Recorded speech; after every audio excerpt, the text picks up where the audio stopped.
excited about this presentation. I would like to welcome Stacey Stevens from Thomson Reuters to introduce our speakers.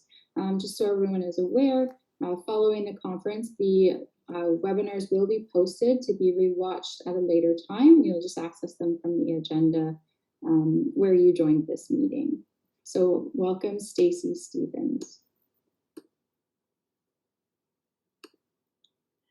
Hi, everyone. My name is Stacey Stevens. I am a partner at Thomson Reuters. Welcome to concurrent session number 2A, Ripping Off the Band-Aid, the Relevance of Anti-Black Racism in ABI Rehabilitation. Today's panel is led by Maxine Fife-Roberts, founder and clinical director of Essentially You, Sade Akande-Jones of Innovative Case Management, Lindis Collins-Bacchus of Lindis Collins-Bacchus Physiotherapy, and Nakema Walker of Bartimaeus Rehabilitation Services.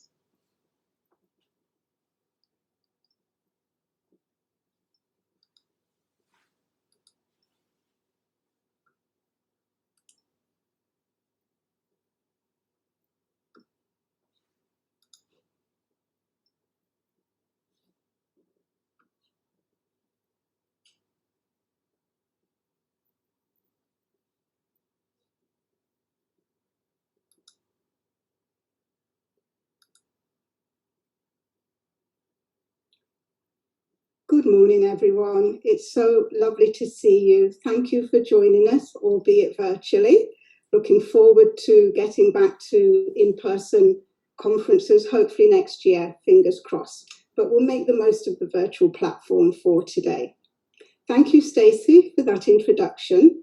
I would now like to say a little bit more about the presenters.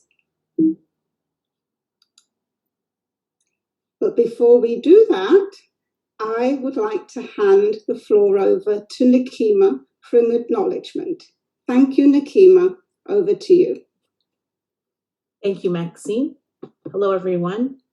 Although this presentation has brought us together through the magic of the Zoom virtual platform, we are located in particular places. Each of these places has Indigenous peoples' histories, traditions, and stories that should be honored. I am currently located in the city of Vaughan. We respectfully acknowledge that the city of Vaughan is situated in the territory and Treaty 13 lands of the Mississaugas, the Credit First Nation. We also recognize the traditional territory of the Huron-Wyandot and the Haudenosaunee. The city of Vaughan is currently home to many First Nations, Métis, and Inuit people today. We are gathered on the ancestral lands and waters of all Indigenous people who have left their footprint on Mother Earth before us. We respectfully acknowledge those who have walked on it, those who walk on it now, and future generations who have yet to walk upon it. As representatives of the people for the city of Vaughan, we are grateful to have the opportunity to work and live in this territory. Back to you, Maxine. Thank you, Nakema. I would now like to share a few fun facts about our presenters today. And many of you I will know, some of you I'm meeting for the first time virtually. My name is Maxine Fife-Roberts. As Stacey Stevens has said, I have 28 years plus of social work experience in England and Canada, 13 years as a business owner and in leadership. I am an ORA board member and a founding member of the ORA Black Network. I am also an avid marathon runner. Yes, that's the thing I like to do. And I do fundraising runs for ABI community organisations. I have completed the London Marathon in England, in the UK, and I am a Boston 2-time finisher. I'd now like to introduce and say a little bit more about Sade Akande-Jones and some fun facts about Sade. Over 17 years occupational therapy experience, amazing. University of Toronto OT student preceptor. Sade is also a University of Toronto adjunct lecturer in OT sciences and therapy. In addition, if she wasn't busy enough, Sade is a founding member of the ORA Black Network and also takes a leadership role within the Black OTs of Ontario as well. I'd now like to introduce Lindis Collins-Bacchus. Now, although Lindis cannot be with us in person today, she is certainly with us in spirit. So Lindis is a physiotherapist, and some additional fun facts about Lindis: over 35 years of PT experience in England and here in Canada. She is a Master Bobath trained clinician. She is an avid member and volunteer with the African Canadian Heritage Association, also a founding member of the ORA Black Network, a member of the Black PT Association, and listen to this, Lindis was the top 100 Black Women to Watch 2019 award recipient. I would now also like to introduce, with some fun facts, Nakema Walker. Nakema, over 10 years experience as a rehab support worker, over 5 years as a business owner and leadership within the rehab field. Nakema is also a founding member of the ORA Black Network and a member of the Vocational Rehab Association of Canada. Nakema, in her spare time, does tremendous work in the community as a volunteer and is often seen at schools completing presentations on Black history. There we go. Over to you, Nakema. Thank you, Maxine. At this time, I would like to introduce a video presentation by our very own Maxine Fife Roberts.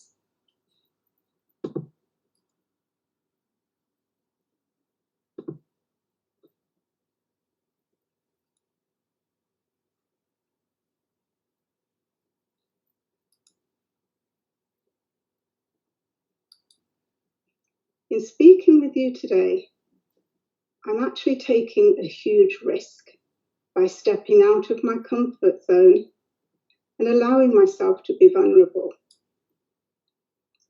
Talking about anti-Black racism in its many forms and guises and the impact on my lived reality is not an easy task at all, and is usually contained within a very tight safety net of family, friends, and a handful of colleagues. But I knew by speaking today, I needed to step out of my comfort zone and just embrace the awkwardness of this. In sharing aspects of my life journey as a Black British woman of Caribbean heritage, born in England and calling Canada home for the past 15 years, I consider today as being the first step in starting a conversation. And this is my sincere contribution to encouraging my allied ORA colleagues to come along and join that discussion with me, with us. You are very, very welcomed. In preparing for today, I asked myself the following questions. Why are you doing this, Maxine? What are you going to talk about, Maxine? How unsettled and vulnerable are you prepared to feel, Maxine?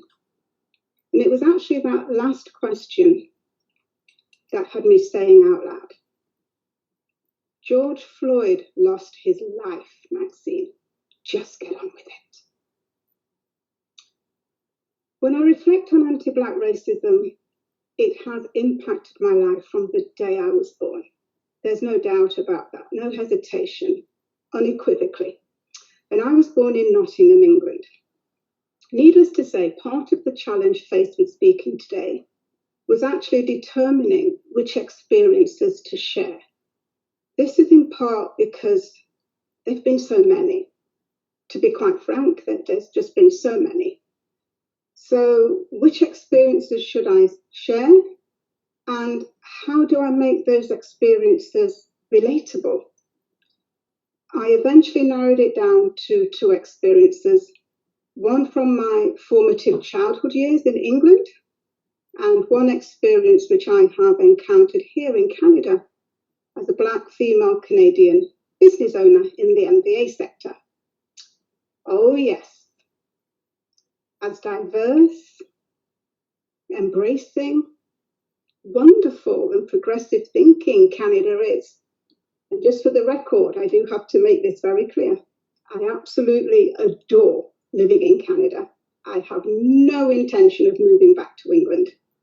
However, anti-Black racism is alive and well on these shores. What's really important to understand in the simplistic terms around anti-Black racism is it's not just about an occasional incident. Of course, those do happen. What we must fully understand is that anti-Black racism is in constant motion. It's occurring around us all the time. It doesn't sit still. It doesn't take a day off. It doesn't take a break. But for now, I'll begin with my hometown of Nottingham. And for any of you who are familiar with England and the geographics of England, my hometown is located in the East Midlands, which is approximately 140 miles north of London. More specifically, I want to narrow the lens in sharply on Premiership football. Oh, I'm getting all excited. Premiership football. You know, the kind of football that David Beckham or Raheem Sterling plays, not your Russell Wilson or your Tom Brady football. You get the picture. Well, football in England is akin to hockey in Canada. It's massive to everyone. All right, well, most folks. Here's the exciting bit. My childhood home is a 20-minute walk from the Nottingham Forest football ground. And let me give you some context to this. Back in the late 70s and the early 80s, perhaps I'm showing my age a little bit here, but let's skip over that.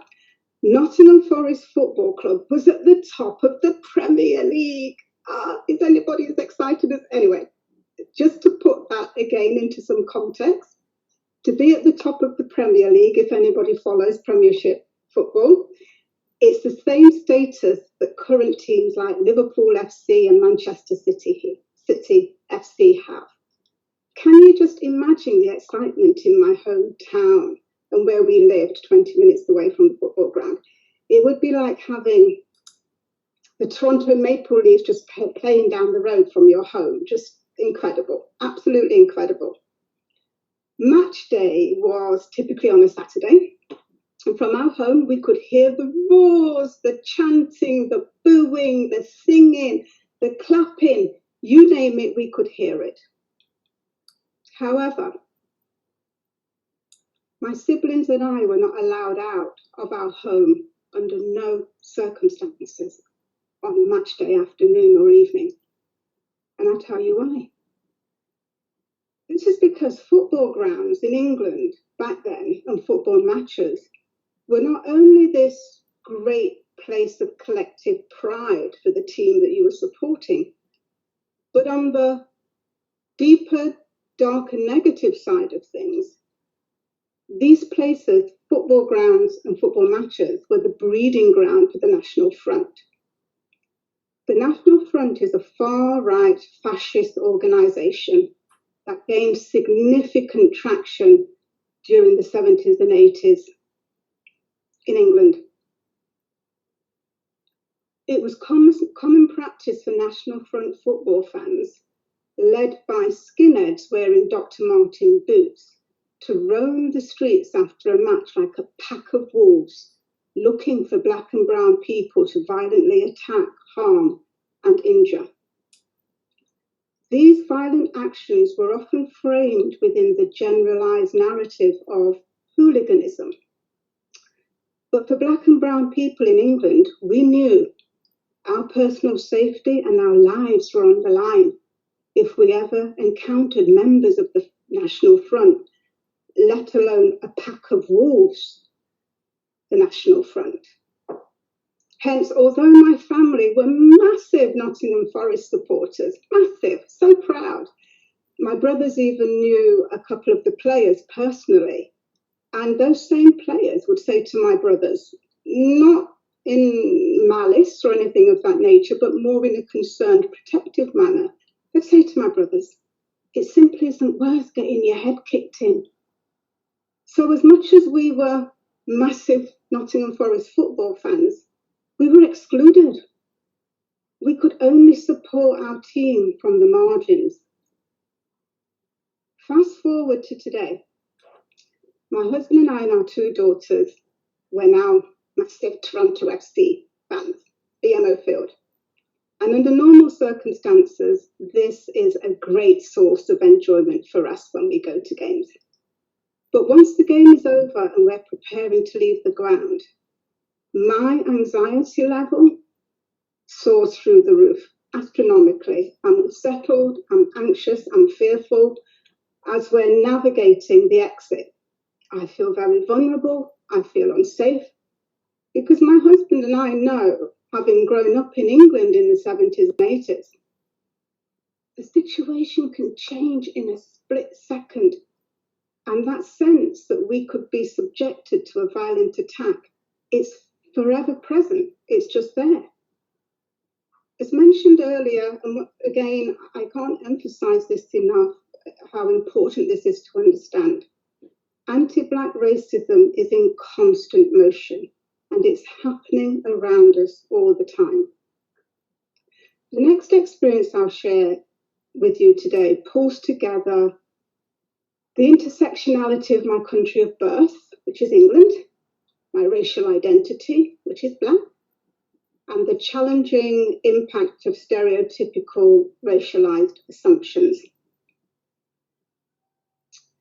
I have often encountered Canadian folks who speak to me via the telephone, and of course, in the pandemic, we are doing more work virtually and via telephone. And oftentimes, many people have never met me in person. And so there is a common assumption based on how I sound, and more specifically, quote unquote, a lovely accent. The assumption is I'm white. To a certain degree, I understand and I appreciate that through the eyes and ears of Canadians, I am a bit unique. But I can assure you, if you were to walk down most high streets in England, you would see and hear loads of Black and brown people who sound just like me. I'm really not a big deal, really. However, here is an example of the subtlety of anti-Black racism and how it manifests in the MBA sector and the work that we do with our clients.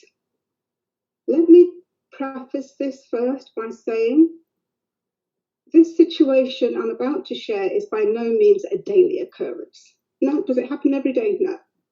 But it is an experience I have endured on several occasions, that I have to say. I'll now walk you through the situation. So it's essentially we receive referrals from our referral sources. So one of our wonderful referral sources sends a referral to us. And it's time for me or one of our coordinators to reach out to the client or the POA or the substitute decision maker to set up PSW services. I'm just going to give you a snippet or a summary of how this conversation has gone. Hello, my name's Maxine. I'm calling from Essentially You. We were kindly introduced by your OT who asked that I contact you to arrange personal support worker services. And the client will reply, oh, great, yeah, thank you. My OT did say you'd be calling or that I should expect a call from you. I then proceed to explain the process around setting up PSW services. We talk about the care plan, and we arrive at a point of establishing the schedule and the start date. I also explain that we review our PSWs to identify best fit, which is based on experience, knowledge, interpersonal skills. And at this point, I've had various versions of the following response. Client will say something like, oh, you have a lovely accent. I'd like a PSW that looks like you and me.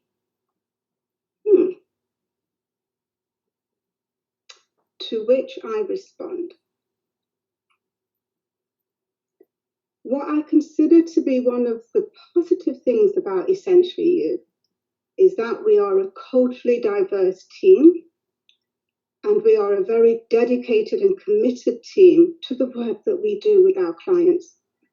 I'm sure you would agree that what is most important is that you have a PSW who provides excellent care. Let's focus on the care that you need rather than what the person sounds or looks like. To which the client normally says, yes, you're right, let's do that. Then we go ahead and we firm up the arrangements and conclude the call. I could choose to handle that conversation very differently. Of course I could. However, I always redirect the discussion in a constructive manner to achieve a positive outcome. I can assure you, though, conversations of this nature are tough, really tough. They're not easy at all. And how does a conversation of that nature leave me feeling? I'll tell you how it leaves me feeling. It feels like a kick to the gut. That's how it feels. We're familiar with the expression, death by 1,000 cuts. This example, this experience really highlights in bright, flashing neon lights the often subtle and insidious nature of anti-Black racism. It's not always someone hurling verbal abuse or physically attacking you, as horrendous as those situations are, and I wouldn't wish that on anyone. It's what I refer to and what I call the drip, drip, drip effect. It's those small drops of water dripping that accumulate over time, that then become a puddle, then extend to become a stream, then a river. And before you know it, the rip current pulls you away from the shore and you just feel as though you are literally drowning. In speaking today, I've shared personal experiences that highlight overt, violent anti-Black racism and the more subtle, insidious, covert way that anti-Black racism permeates our daily lives, and also the work that we do with our clients in the MBA sector. The call to action and what we must all consider is how do our Black and brown and Indigenous MBA clients feel? How do these challenging and negative experiences impact their daily lives and their ability to be fully present and engaged in their rehab programs? The body keeps the score. How is progress impacted when the added stress and strain of anti-Black racism is weighing them down? George Floyd's murder was tragic, traumatic, violent, but it was a moment that galvanized a movement where we all have an obligation to increase our awareness and understanding of individual and structural advantage and disadvantage, conscious and unconscious bias, systemic anti-Black racism, and again, how this impacts the lives of our clients and even our peers, our co-workers, our staff, our employees. I certainly have ideas, but under no circumstances do I profess to know all the answers. I'm confident, though, that these aspects we can further explore collectively. We can unpack and discuss as we continue and move this conversation beyond today. One key question, however, is how are our MBA sector organizations, business owners, sole provider practitioners, how are we delivering services that are inclusive and diverse? How are we addressing anti-Black racism now, right now, in this moment, with the work that we do? How is anti-Black racism addressed in our intake process, in our client service delivery models? What does anti-Black racism look like in our staffing, hiring, and onboarding processes? How does anti-Black racism operate in our workplace cultures, practices, expectations, and norms. The starting point is a conversation, and I hope today is one of many more to come. It is time for a call to action. Thank you. Back to you, Laurie.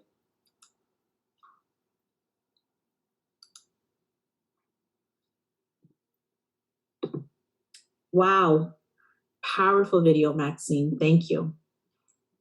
One thing I would like for us all to do right now is to reflect on our last in-person conference, pre-pandemic, of course.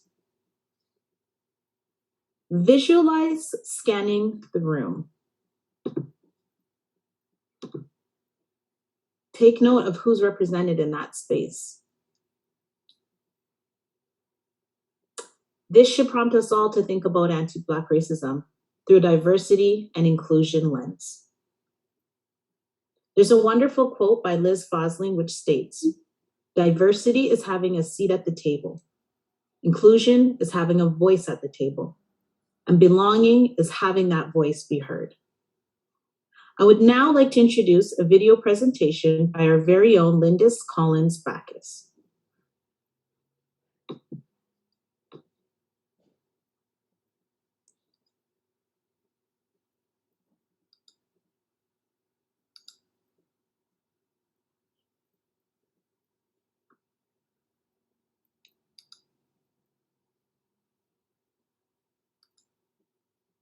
In his book, Conversations with White People, Dialogues About Race, T.C. Bailey, a young, up-and-coming Canadian author of African descent, who sadly is now deceased, wrote, "It is my hope that you will engage in uncomfortable conversations with your peers, your family, and your friends." This may be considered one of the uncomfortable conversations that we're going to be having today. In this spirit, I would like to share some of my personal experiences with you. Some of the audience may know me in my role as a physiotherapist within the hospital sector and then as a private community-based physiotherapist. However, what many of you may not know is that I myself sustained an undiagnosed brain injury, or ABI, following a motor vehicle accident at the age of 21. It is one of the reasons that I decided to specialize in neurotherapy treatment as a physiotherapist. This injury occurred just prior to my physiotherapy studies in the UK. As a result of the undiagnosed ABI, with only my physical injuries being addressed surgically, I struggled initially with trying to figure out why my thinking was so fuzzy, why my focus was not the same, and why I could no longer read the newspapers or a book, and I was an avid reader at the time, without losing the gist of what I read over and over again. I also realized that my ability to participate in academic studies was severely compromised by my lack of concentration and focus after my physical injuries were fully healed. It was during my physiotherapy studies 4 years later that I fully understood that I had sustained an ABI. I had to teach myself how to totally change my study habits in order to survive and succeed. And luckily for me, I befriended a group of 4 mature students like myself. I soon realized that they had excellent study habits, unlike me, and I very quickly understood that I would be wise to adopt their healthy study habits without hesitation. We very quickly became best friends and study buddies, and I am forever grateful for that piece of divine intervention. To this day, we remain firm friends. I had absolutely no idea what a brain injury or cognitive deficit really were at the time, and I had to learn to compensate and adapt intuitively to the new me. I knew I had to do things differently in order to get through this grueling physiotherapy program. It was after I completed my summer elective neuro placement in my final year of studies that I began to understand more about my injury and simultaneously the joy that I experienced when treating neuro patients. This personal relationship with a brain injury has, I believe, given me a unique understanding and insight into a little of what my patients, clients, and their relatives are living with on a physical, cognitive, and social level.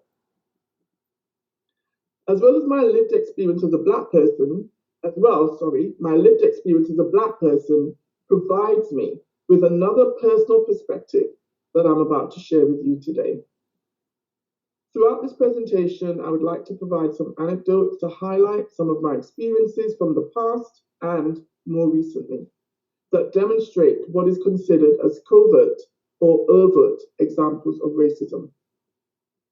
My stories span over 40 or more years of my life, and even though some of the things have changed for the better, some things still remain the same. And as Maxine Five Roberts mentioned in her November presentation, these are examples of the drip, drip, drip, or death by 1,000 cuts that can lower your motivation and be emotionally draining for a person of color. So prior to my motor vehicle accident, I had applied to physiotherapy schools in England, London, England, where I was living at the time. And I was denied entry into every single school on the list, even though my qualifications were higher than the basic requirements at the time. I cannot begin to share with you how devastated I was at these denials, seeing as this was my chosen profession since the age of 16 years old. I had spent additional years of study to attain the entry qualifications and more to attend physiotherapy school. What I didn't know at the time was that my high school friend who worked in the physiotherapy clearinghouse saw my denied application and took time out to call me. What she said left me even more dejected. Apparently, because I didn't have a relative in the medical field, it made my application invisible to the powers that be. So I want you to picture this. I'm a child of new immigrants. My only relatives in the UK are my brothers and my parents, who were not in the medical field. So how was I supposed to get around that problem? Oh, and I didn't mention that my high school friend was also a Black woman. She was a secretary in the application office of the physiotherapy clearinghouse, and she was very familiar with how things worked at that level. So while I'm trying to figure out what to do with my life after this totally unfair rejection, I decided to go back to school and studied beauty therapy for 2 years.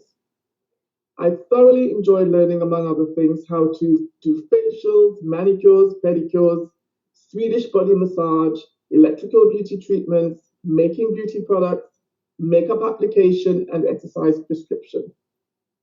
We also delved quite deeply into basic anatomy and how the body moves. This was to enable us to prescribe exercise and fitness programs to our clients. I thoroughly enjoyed the course, but this was still not my preferred career choice. So at this point, I will say that by yet another act of divine intervention, my massage teacher in the beauty therapy course was, guess what? A physiotherapist. She had been quietly observing me throughout the first year of training, and one day she questioned me as to why I was doing this particular course. She felt that I had more to offer, and I shared with her that I really wanted to be a physiotherapist. I was astonished by her questions, and she further explained to me that my qualifications were more than what was necessary to enter physiotherapy school. She consequently offered to assist me to re-register, this time strategically, to apply to physiotherapy school again for the next application year. She also shared with me that in this course, I had already completed the first year anatomy course that would be covered in physiotherapy school, which to myself and to her meant I had an edge.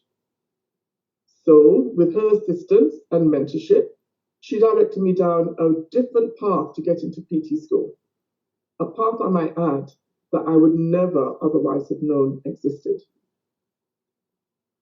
So despite a healthy level of ambition instilled in me since my early childhood, I had immigrant parents who didn't know how to navigate the British system or advise me on how to move forward in it. So with the help of Mason, my massage instructor, I ended up in Coventry in the north of England, where she explained the physiotherapy schools were more inclusive of others and mature students, of which I was both. It is these kinds of silent systemic barriers that can potentially prevent someone like me from achieving their desired goals. I was lucky enough to have someone give me a helping hand that I didn't know I needed. I thought that working hard and doing your best was all I needed to do, and I had no idea that the deck was stacked against me. But I'm driven by the words of my favorite poet, Maya Angelou, who said, "You may not control all the events that happen to you, but you could decide not to be reduced by them." So while these incidents occurred in the UK, I would like to share that this is also the experience that many of our Black children, mine included, and adults encounter in Canada, in areas such as the school system, the workplace, healthcare, and the foster system, to name a few. This kind of barrier explains why there are so many areas, including the rehabilitation field, where for many years, the representation of Black clinicians was low. In all of my school experiences after high school, I was also invariably the only Black student in my classes.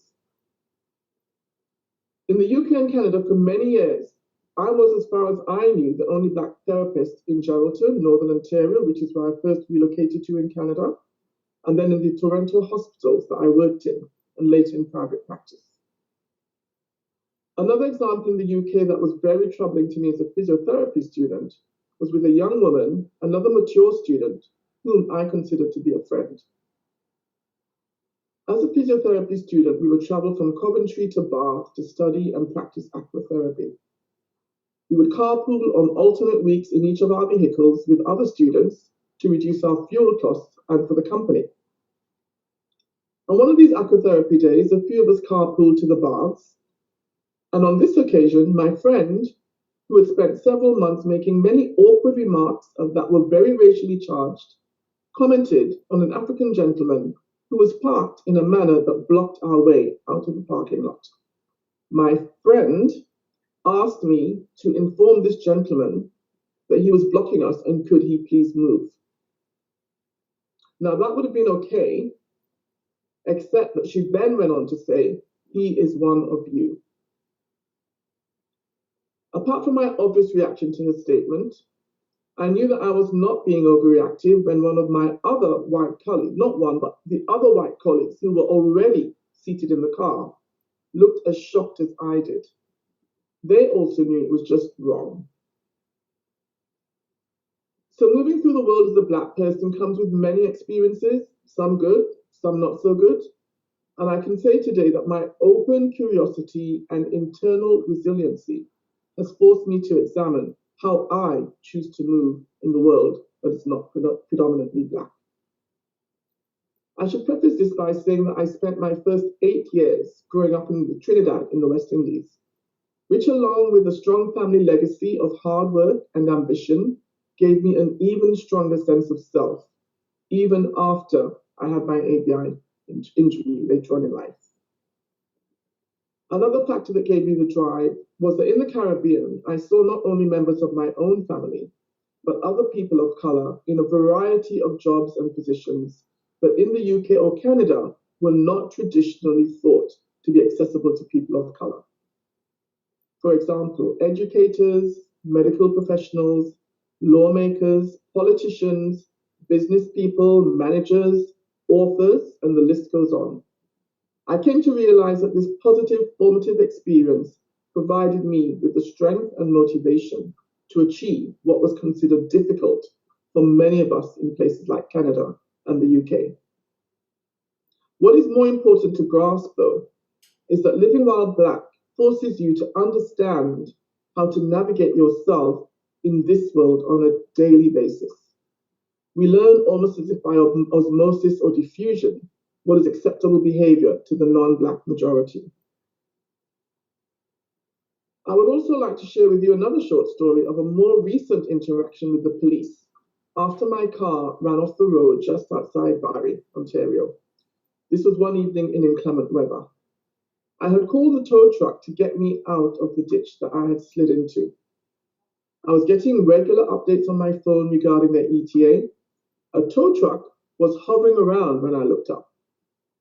Then a police car arrived, to check on me, I thought. I was initially relieved until the police officer told me, following his initial questions, that he decides, who is going to tow me. I explained again to him that my tow truck was on his way and showed him the 2-minute ETA message that was displayed on my phone, which the police officer ignored. And then he said, I used to work at Jane and Finch, you know. And I'm going, again, I had to stop and think to myself, what does that have to do with me? I've never lived at Jane and Finch in my whole life in Canada. And even if I did, all I could think was, what did that have to do with this situation? And I actually told him that. At the same time, though, I felt vulnerable and scared. I had no idea where this interaction was going to go. And at that time, all the stories of friends and relatives, mainly men, that had been harassed or mistreated by the police, or police interactions that were unduly escalated, raced through my mind. The situation was truly scary for me in a way that I have never felt scared before. I was forced to comply with his wishes because he was the authority figure. And as I was being hooked up to his preferred tow truck, I saw my tow truck drive past without even stopping to question what was happening. So just so I don't leave anyone hanging and wondering where this story ended, I will share that I later complained to the police ombudsman, and this complaint was actually followed up by them. The police officer was interviewed and cautioned, and that behavior is now on his record. So in the event he continues to carry out this kind of racially biased behavior, I was advised that he will undergo mandatory diversity training. This past year has opened up a lot of belated discussions and promoted active understanding of the efforts of systemic racism that we as Black people have known and endured silently for umpteen years. Whether you live in the UK, US, or Canada, it is prevalent everywhere, even in Africa and the Caribbean. This is because the systems that we take for granted have evolved and been influenced by the colonial systems in the way laws have been written, the way business is conducted, the way institutions such as banks, the educational system, the justice system, religious organizations, the political system, the media, fashion, art, and even the health system is structured. These unseen systemic barriers can and do prevent others like me moving forward. For instance, there are numerous stories our Black students can share about being streamlined early in the educational process into career paths that reduce their ability to pursue their chosen professions. I was one of those students. I have shared with you the potential diversion from my chosen career of physiotherapy to the police officer stereotyping me as a Jane and Finch resident. It all adds to the drip, drip, drip. However, on a positive note, there were many folks along the way who offered to help to assist me in navigating the various situations that I previously described. The physiotherapist who assisted me to get into physiotherapy school, the police ombudsman office that answered my complaint, and more to the point, actively did something about it. This doesn't always happen to many of us. Normally, you have to prove yourself or be more highly qualified to experience what feels like human decency. But sometimes even that is not enough. In the words of American author and activist Angela Davis, in a racist society, it is not enough to be non-racist. We must be anti-racist. So in conclusion, I would encourage everyone to educate yourself on this topic. One book that I would recommend you read is White Fragility. I actually have that book here, White Fragility. It's written by American author Robin DiAngelo. And this book is articulately written and clearly explains the role of systemic racism and how it affects us, both Black and white, today. In her concluding chapter, DiAngelo writes, interrupting racism takes courage and intentionality. The interruption is by definition not passive or complacent. And then she asks the most important question, where do we go from here? If you would like to interrupt racism, I would like to challenge everyone to think about how you may be projecting racism. Be mindful how you interact with your Black colleagues and people of color. Educate yourself on how systemic racism affects us all. Reflect on what small and meaningful act or acts you can do starting today to make a purposeful change to address this inequity in your practice and life. I would like to end by sharing with the group that for the first time in my working life, this conversation with folks other than Black family, friends, and clinicians is happening in an open dialogue. It is undoubtedly new and unsettling for some, in as much as it is welcomed by others. So I'd like you to think about why it makes you unsettled and do something about it. Again, if you're welcoming it, I urge you to do something positive about it. What I can say is discounting or ignoring how you feel is not an option. So in the words of the Honorable Martin Luther King Jr., I look to a day when people will not be judged by the color of their skin, but by the content of their character. Thank you, Lindis, for your inspiring presentation.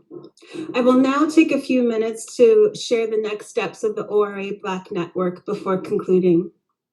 We will facilitate ongoing education to increase awareness and cultural competency. Our first book study concludes this evening, and it has been well attended and completed over the past 6 weeks. To help frame the work of the ORA Black Network, a poll was conducted in June of this year asking the question, do organizations have an explicit anti-racism policy that is accompanied by operational processes or how-to guidelines? 72% of respondents answered no. We have therefore begun the work to create an anti-racism policy and procedure suite. We will also create and circulate a directory of Black service providers. Allyship is critical to moving this important work forward, and we invite and welcome your involvement. Come aboard and become a diversity and inclusion champion. Back to you, Maxine. Thank you so much, Sade. I would just like to recognize our sponsorship. So the ORA Black Network has been generously sponsored by Jim Vigmond of Oatley Vigmond.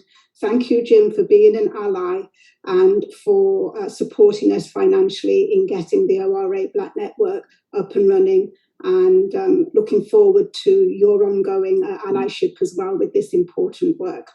So once again, everybody, thank you for joining us today. It's been a pleasure presenting, and please get in touch. We can be reached through our contact information here. So there's myself, Sade, Lindis and Nakema, and we can also be reached through the Black Network at the OntarioRehabAlliance.com. Thank you so much and enjoy the remainder of the conference. Bye for now. I want to thank you so much, Maxine, Sade, Nakema, and Lindis for this incredible presentation. It was absolutely wonderful. It is now time for a 45-minute lunch break, followed by exhibitors and networking break. Just a reminder to select the exhibit tab in the lobby and stop by our generous event sponsors. Throughout there, you can find different logos for the scavenger hunt and accumulate leaderboard points as well. And please meet back in the auditorium for our keynote presentation at 1:30 with Dr. Robin Green. Thank you so much, everyone. And thank you again for your presentation. It was wonderful. Thank you. Thank you.